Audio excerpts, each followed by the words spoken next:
Dieu punit-il ses enfants?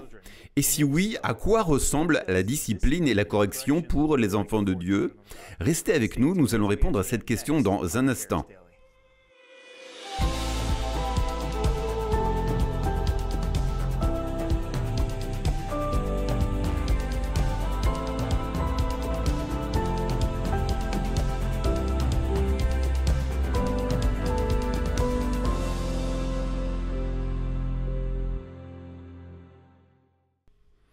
Bonjour à tous, je m'appelle Mike Pickett et je suis béni d'être instructeur à Charis Bible College. Je tiens à vous remercier de nous rejoindre aujourd'hui pour Charis Daily, où nous poursuivons cette discussion sur l'amour de Dieu pour nous. Je peux vous assurer que l'amour de Dieu est inépuisable, c'est tout simplement extraordinaire. Et plus nous apprenons à le comprendre, plus nous réalisons à quel point ce puits est profond. Il n'a vraiment aucune limite. C'est pourquoi je veux vous encourager à en faire un sujet d'étude constant. Comprendre combien Dieu vous aime, à quoi ressemble cet amour dans notre quotidien et aussi à quoi il ne ressemble pas. Ce sont des éléments essentiels car parfois le monde, voire même l'Église, essaiera de vous faire croire que l'amour de Dieu signifie qu'il vous enseigne des leçons à travers les épreuves ou les difficultés. Retournons toujours à la parole de Dieu. Découvrons ce que la Bible dit réellement. C'est ce dont nous allons parler ensemble. L'amour de Dieu est si puissant pour nous qu'il façonne tout ce que nous faisons, tout ce que nous voyons, et il a la capacité de transformer notre vision du monde. Mais il y a une question qui m'a toujours traversé l'esprit dans ma relation avec le Seigneur. Jésus est mort pour tous nos péchés, il a porté toute notre punition. Alors, comment Dieu nous corrige-t-il aujourd'hui? Comment nous garde-t-il sur le bon chemin? Comment nous dirige-t-il? Et Dieu nous punit-il encore? Pour répondre à ces questions, je vais d'abord poser quelques bases essentielles. Et avant tout, je veux dire que Dieu est notre Père.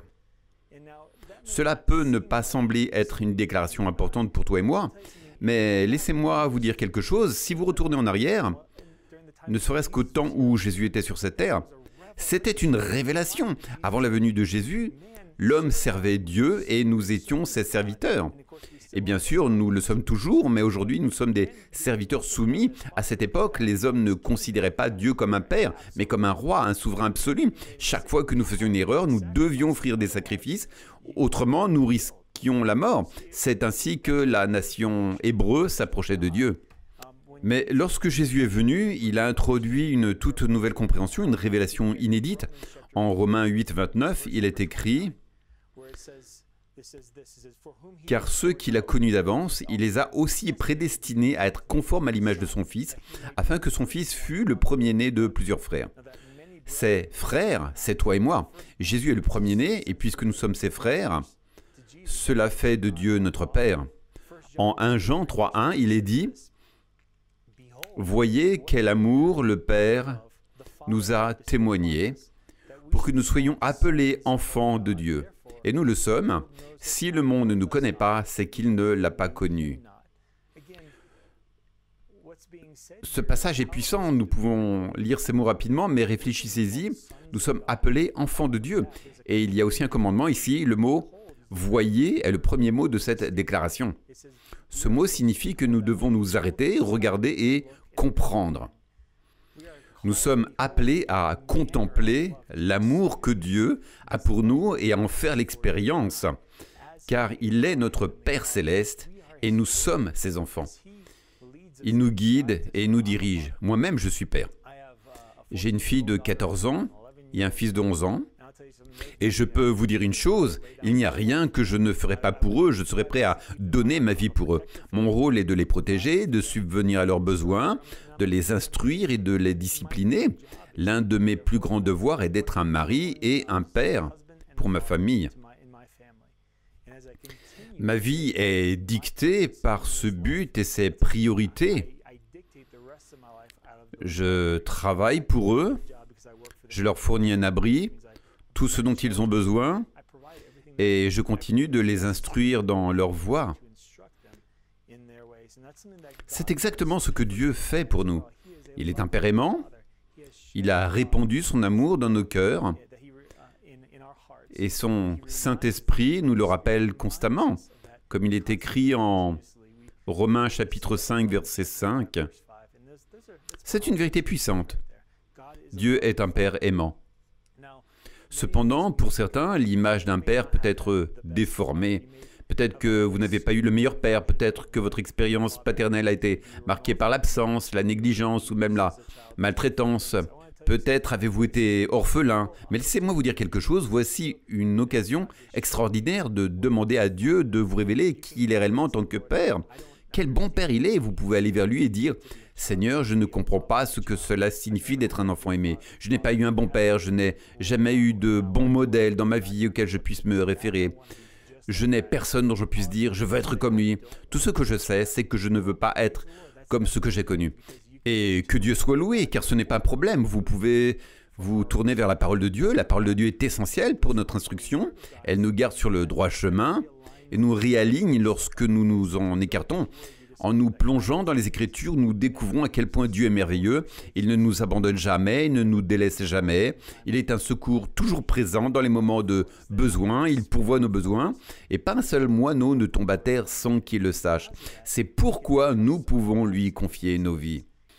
Dans le psaume 139, nous voyons à quel point l'amour de Dieu en tant que Père est profond et détaillé. Il est écrit que tous nos jours étaient déjà inscrits dans son livre avant même que nous en vivions un seul.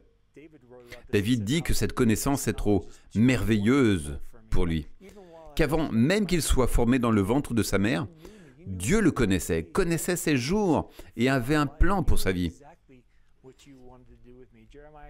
En Jérémie 29, 11, un verset que nous connaissons probablement tous, Dieu déclare qu'il a des projets de paix et non de malheur, un avenir plein d'espérance.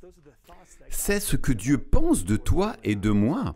Ce sont des vérités puissantes qui nous permettent de mieux comprendre le cœur de Dieu en tant que Père.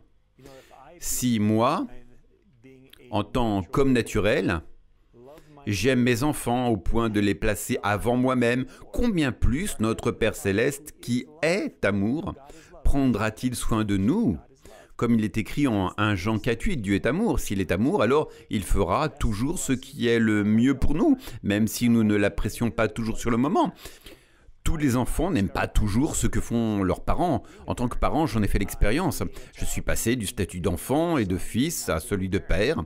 Et j'ai réalisé que beaucoup de choses que mes parents ont faites pour moi étaient pour mon bien, même si, à l'époque, je ne les appréciais pas.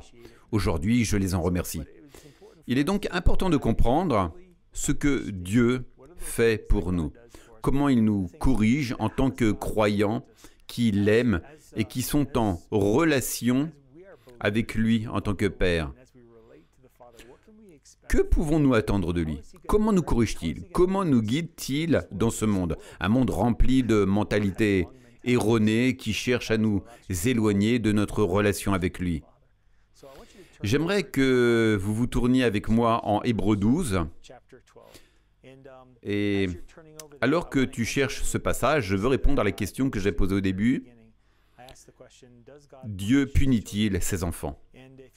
Puisque nous avons établi que nous sommes enfants de Dieu, que nous sommes nés de nouveau en lui, que son esprit vit en nous et que nous sommes en train de grandir et d'être renouvelés dans notre manière de penser, la question est, Dieu punit-il ses enfants?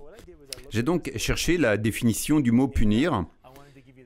Le dictionnaire le définit ainsi: infliger une peine ou une sanction en rétribution d'une faute, en particulier une transgression ou une infraction à un code moral ou légal, traité de manière injuste ou sévère.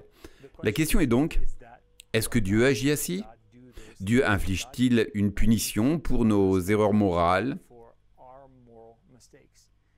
La réponse est non. Dieu ne nous punit pas.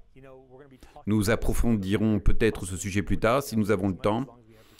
Mais beaucoup de personnes dans l'Église aujourd'hui pensent que Dieu peut infliger une maladie à quelqu'un pour lui enseigner une leçon. Ce n'est pas le cas. Il y aurait beaucoup à dire à ce sujet, mais nous y reviendrons plus tard. Dieu est un bon Père. Il est notre Père. quand Jésus a enseigné à ses disciples à prier, en Matthieu chapitre 6, il a dit « Voici donc comment vous devez prier, notre Père qui est aux cieux, que ton nom soit sanctifié. » Et je me suis souvent imaginé à la place des disciples, assis là. C'est le verset 9, communément appelé le Notre Père. Je me suis souvent imaginé à la place des disciples, assis là, en écoutant Jésus et en regardant les autres disciples et en me demandant « De quoi parle-t-il? Notre Père qui est aux cieux? Mon Père n'est pas au ciel, mon Père est à la maison de ma mère. » Parce qu'à cette époque, ils ne comprenaient pas encore que Jésus parlait de Dieu. Pour toi et moi, il est normal d'avoir cette compréhension que Dieu est notre Père. Mais à l'époque, ce n'était pas le cas. C'est un cadeau que nous avons parfois tendance à prendre pour acquis. Dieu est notre Père aimant. Revenons maintenant à Hébreux, chapitre 12. Nous allons commencer au verset 1. En Hébreux, chapitre 11, nous venons de parcourir ce que l'on appelle le Panthéon de la foi, où sont mentionnées toutes ces personnes extraordinaires, Abraham, Sarah, et bien d'autres figures de l'Ancien Testament qui ont marché par la foi. Et maintenant, dans la Nouvelle Alliance, l'auteur de l'Épître aux Hébreux nous dit que « Puisque nous sommes entourés d'une si grande nuée de témoins, rejetons tout fardeau et le péché qui nous enveloppe si facilement, et courons avec persévérance l'épreuve qui nous est proposée. » Le verset 2 continue en disant « Ayant les regards sur Jésus, le chef et le consommateur de la foi, qui, en vue de la joie qui lui était réservée, a souffert la croix, méprisé l'ignominie et s'est assis à la droite du trône de Dieu. » Et au verset 3, il y dit quelque chose de très important. « Considérez en effet celui qui a supporté contre sa personne une telle opposition de la part des pécheurs, afin que vous ne lassiez point. » Cela nous montre d'où venait cette contradiction, cette opposition. Elle venait des pécheurs, des hommes d'une nature différente, du fait que nous vivons dans un monde déchu. L'opposition contre Jésus ne venait pas de Dieu, mais des hommes. Cependant, Dieu a envoyé Jésus pour nous délivrer de cette opposition. C'est ici que je veux vraiment approfondir la réflexion, car il y a des passages dans les versets suivants qui sont très importants à comprendre. Nous allons lire les versets 4 à 11, puis nous reviendrons sur certains mots-clés. C'est essentiel, car lorsque j'étais missionnaire en Russie, de nombreuses personnes venaient me poser des questions sur ces versets, et je pense qu'il est important d'y répondre. Le verset 4 dit « Vous n'avez pas encore résisté jusqu'au sang en luttant contre le péché. » Verset 5, « Et vous avez oublié l'exhortation qui vous est adressée comme à des fils. Mon fils, ne méprise pas la correction du Seigneur et ne perds pas courage lorsqu'il te reprend. » Il y a ici deux mots-clés, correction et reprend. Nous allons voir ce que signifie réellement le mot correction, qui veut dire instruit dans la justice. Quant au mot reprendre, il signifie être averti de son erreur, être corrigé. Le verset 6 poursuit, « Car le Seigneur corrige celui qu'il aime et il châtie tout fils qu'il agrée. » Ici, nous avons deux autres mots importants, corriger et châtier. Nous allons les examiner en détail. Le verset 7 dit « Si vous supportez la correction, Dieu vous traite comme des fils, car quel est le fils qu'un père ne corrige pas ?» Verset 8, « Mais si vous êtes exempt de la correction, à laquelle tous ont part, alors vous êtes des bâtards et non des fils. » Ces versets nous enseignent une vérité profonde sur la manière dont Dieu agit avec nous en tant que père. Le mot « bâtard » signifie simplement que vous n'avez pas de père. En d'autres termes, s'il n'y a pas de correction, alors vous n'avez pas reconnu Dieu comme votre père. Verset 9, « De plus, nous avons eu des pères selon la chair pour nous corriger et nous les avons respectés. Ne devons-nous pas, à plus forte raison, nous soumettre au Père des esprits pour avoir la vie ?»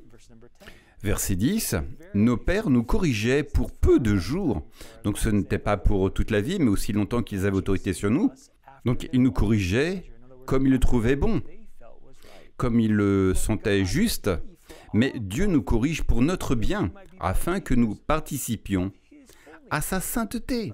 Je vais vous dire quelque chose, si Dieu nous corrige, ce n'est pas avec la maladie, ce n'est pas avec la souffrance, car nous ne devenons pas participants à sa sainteté en étant diminués.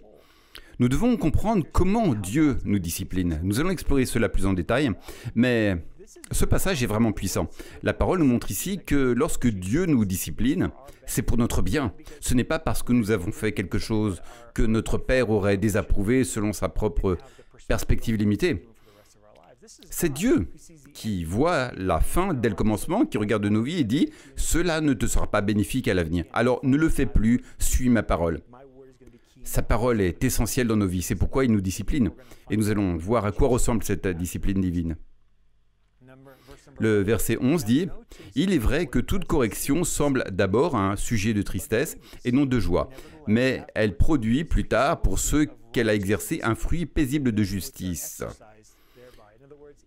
Autrement dit, si vous acceptez cette correction, vous en sortirez grandi. Elle vous apportera la paix, la compréhension, la connaissance et vous établira sur un fondement solide, vous permettant de porter plus de fruits dans votre vie. Pourquoi? Parce que vous avez supporté cette discipline et que lorsqu'elle est venue, vous avez su l'accepter et en tirer profit pour vous réorienter dans la bonne direction. C'est tout le message de la parole ici. Et maintenant, je vais vous montrer comment Dieu nous discipline. Si vous avez encore votre Bible avec vous, ouvrez-la à 2 Timothée, chapitre 3, verset 16. Toute écriture est inspirée de Dieu et utile pour enseigner, pour convaincre, pour corriger, pour instruire dans la justice. Maintenant, ce mot « instruction » ici, si vous regardez dans le dictionnaire Strong's, c'est le mot grec « paideia ». Je l'ai probablement mal prononcé, donc je m'en excuse, mais c'est bien ce mot-là. Paideia. Je ne vais même pas essayer de le prononcer à nouveau, car je risque encore de me tromper. Mais c'est bien le mot utilisé ici en grec, paideia. Donc c'est le mot pour instruction. Si vous regardez en Hébreu chapitre 12 et que vous regardez le mot châtiment, il a la même racine, paideia. Ainsi, cette instruction dans la justice nous aide à comprendre ce que signifie le châtiment de Dieu. Chaque fois que nous commettons une erreur, le Seigneur va nous ramener à sa parole, il va nous rappeler ce que dit la Bible, il va nous montrer comment être juste, comment être saint, comment être mis à part pour lui. Et le mot réprouvé, en revanche, est un mot un peu plus fort. Comme on le voit au verset 5, il signifie véritablement confronter quelqu'un et lui dire « Écoute, tu es en train de mal agir, voici ce que dit ma parole ». C'est donc une action plus directe, c'est un verbe actif, tandis que le châtiment est davantage un nom. Il y a donc 2 aspects complémentaires, le châtiment qui se fait à travers la parole de Dieu, il nous enseigne, il nous corrige par son instruction, et la réprimande qu'une action plus directe où Dieu nous corrige à travers sa parole. Dieu nous rappelle donc continuellement sa parole et nous reprend à travers elle, mais il ne nous reprend pas par la maladie ou les épreuves difficiles, il ne nous discipline pas à travers les temps de souffrance ou l'opposition des autres. D'autres personnes peuvent nous faire du mal car nous vivons dans un monde déchu ou bien si nous faisons une mauvaise action comme voler une banque, Dieu l'aimera toujours et le reprendra alors qu'il sera en prison, mais il devra assumer les conséquences de son acte devant la justice humaine. Ce n'est pas Dieu qui l'a puni, c'est simplement la conséquence de son choix. Ainsi, lorsque Dieu nous réprimande et nous corrige, il nous ramène toujours à sa parole. C'est une déclaration puissante car cela signifie que Dieu nous guide constamment à travers sa parole. Il nous reprend continuellement à travers elle. Mais il y a un autre mot dans ce passage que je veux examiner. Au verset 6, il est dit « Car le Seigneur châtie celui qui l'aime, et il frappe de la verge tout fils qu'il agrée. » Alors, j'ai regardé ce mot en grec et ce n'est pas un mot agréable.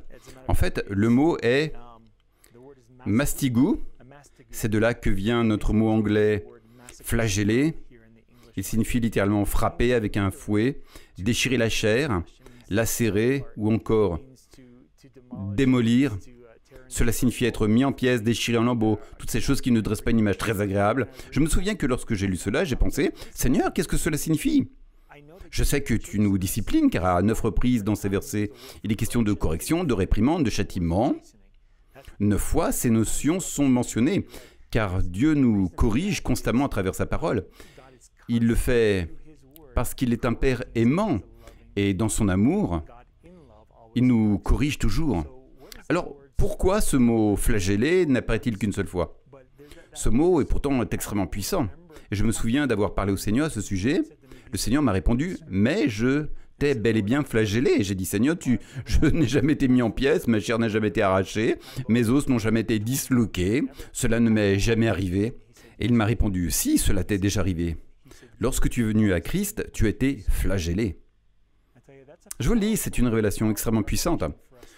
Ce mot n'est mentionné qu'une seule fois, car Dieu nous corrige constamment à travers sa parole, mais il ne nous a flagellés qu'une seule fois.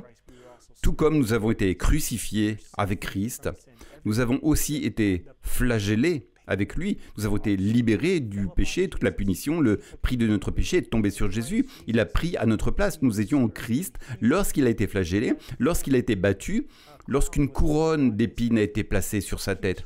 Il a pris notre punition, il a pris notre souffrance, il a porté toute notre honte sur lui et est allé à la croix où il a été cloué avec notre péché et notre maladie.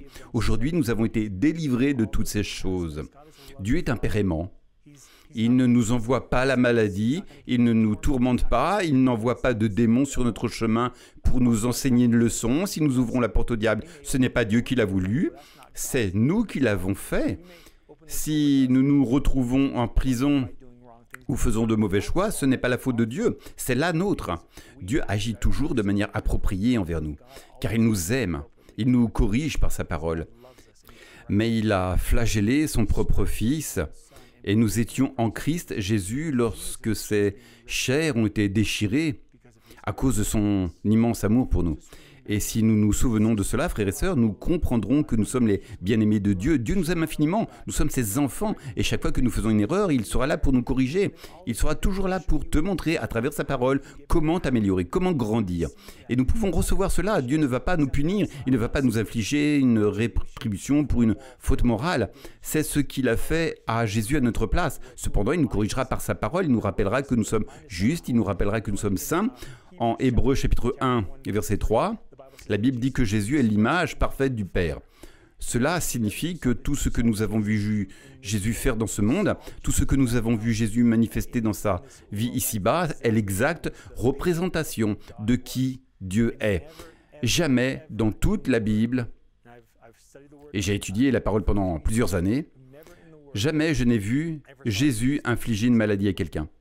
Je ne l'ai jamais vu tuer qui que ce soit. Je ne l'ai jamais vu commettre ces actes que, malheureusement, certaines églises attribuent aujourd'hui à Dieu en prétendant qu'il utilise ses souffrances pour enseigner des leçons ou corriger les enfants à travers des maladies, des destructions ou d'autres calamités.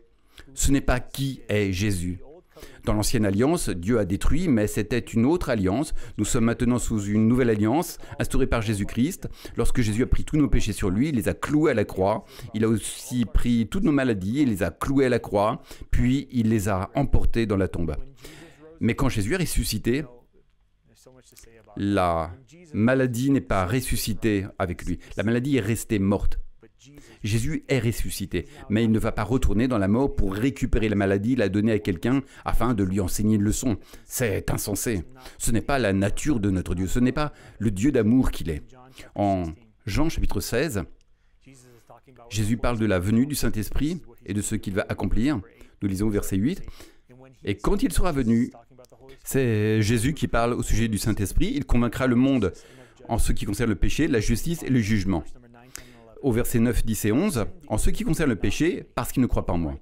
En ce qui concerne la justice, parce que je vais auprès de mon Père et que vous ne me verrez plus. En ce qui concerne le jugement, parce que le prince de ce monde est jugé. Maintenant, il est important de comprendre où est-ce que je me situe dans ces catégories. Quand le Saint-Esprit me parle aujourd'hui, quand il me corrige, quand il me discipline, quand il me reprend, comment le fait-il? Me reprend-il pour mon péché parce que je ne crois pas en Jésus? Non, je crois en Jésus. Donc, il ne va pas me convaincre de péché. Verset 10, en ce qui concerne la justice, parce que je vais auprès de mon Père et vous ne me verrez plus, eh bien oui, c'est exactement qui je suis. Il ne me jugera pas parce que Jésus a déjà pris mon jugement et le prince de ce monde a été jugé par Jésus à la croix. Quand Jésus dit en ce qui concerne la justice, parce que je vais auprès de mon Père et que vous ne me verrez plus, cela fait référence à l'ancienne alliance. Je vais devoir parler vite parce que je manque de temps. Dans l'ancienne alliance, lorsque le souverain sacrificateur entrait dans le lieu très saint pour offrir un sacrifice pour le péché, il devait revenir l'année suivante. Il faisait cette offrande une fois par an pour tous les péchés du peuple, ceux qui n'avaient pas été expiés par des sacrifices individuels. Donc chaque année, il devait recommencer. D'ailleurs, ils attachaient une corde à sa cheville au cas où il mourrait dans la présence de Dieu afin de pouvoir le tirer dehors, car personne d'autre ne pouvait y entrer. Mais Jésus, lorsqu'il est entré dans le lieu très saint, n'en est jamais ressorti. Pourquoi? Parce qu'il n'y avait plus aucun sacrifice à offrir, plus aucun péché à expier. C'était terminé, c'était accompli. Désormais, quand Jésus nous parle, Il nous rappelle notre justice. Il nous rappelle qui nous sommes en lui. Et ce n'est pas toujours agréable, car Dieu nous dit « Ne sais-tu pas qui tu es? Ne sais-tu pas qui je t'ai créé pour être? Ne sais-tu pas ce que j'ai accompli pour toi à la croix? Tu vaux mieux que cela, tu es appelé, tu es béni, tu es mon enfant, tu es oint, j'ai tant de choses en réserve pour toi. Tu es délivré du péché, tu es délivré de la maladie. Ne sois plus malade, tu es ma justice. » C'est ainsi que Dieu nous parle. Mes frères et sœurs, nous sommes aimés de Dieu. Il est un Père merveilleux. Il est un Père extraordinaire. Et si nous nous approchons de lui avec un cœur ouvert, lorsque Dieu nous parle, nous pouvons répondre avec confiance, car nous savons qu'il a uniquement de bonnes intentions pour nous. Dieu t'aime, il est amour, il a préparé un avenir merveilleux, écrit dans son livre pour ta vie. Et si tu t'abandonnes à lui aujourd'hui et que tu dis « Seigneur, que ta volonté soit faite et non la mienne », alors Dieu fera de grandes et puissantes choses en toi et à travers toi.